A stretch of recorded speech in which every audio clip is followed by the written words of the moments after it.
Hi friends, welcome back to fun with Pratham channel.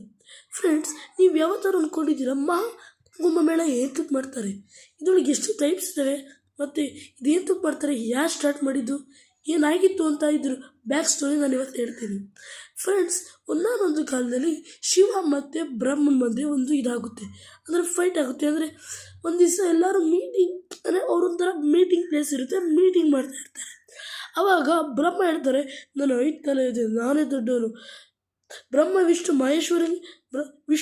ಮತ್ತು ಮಹೇಶ್ವರನಿಗಿಂತ ನಾನೇ ದೊಡ್ಡವನು ಅಂತ ಹೇಳ್ಕೊತಾರೆ.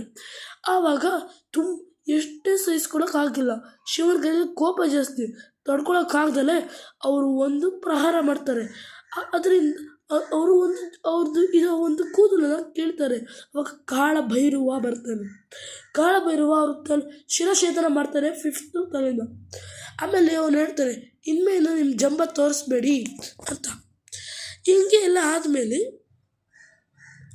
ಎಷ್ಟೋ ದಿವಸ ಆದಮೇಲೆ ಏನಾಗುತ್ತೆ, ಶಿವಂದು ಕೋಪ ರೂಪ ಇದೆಯಲ್ಲ, ಅದು ತಡ್ಕೊಳಕ್ಕಾಗ್ದಲೇ ಶಿವ ಅನ್ಕೋತಾರೆ, ನಾನು ಬ್ರಹ್ಮಂಗ ಮಾಡಿ ತಪ್ಪು ಮತ್ತು ನಾನು ಆ ಥರ ಎಲ್ಲ ಮಾಡಬೇಡ್ದಿತ್ತು ಅಂತ ಅನ್ಕೋತಾರೆ.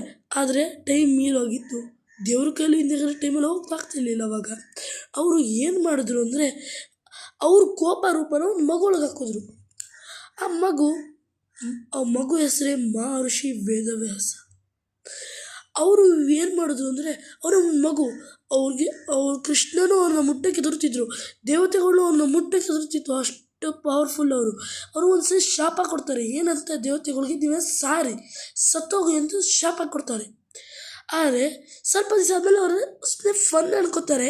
ಆಮೇಲೆ ಸ್ವಲ್ಪ ದಿವಸ ಒಬ್ಬೊಬ್ಬ ದೇವದೂತರು ಇರ್ತಾರಲ್ಲ, ಅವ್ರು ಸಾಯಕ್ಕೆ ಸ್ಟಾರ್ಟ್ ಮಾಡ್ತಾರೆ.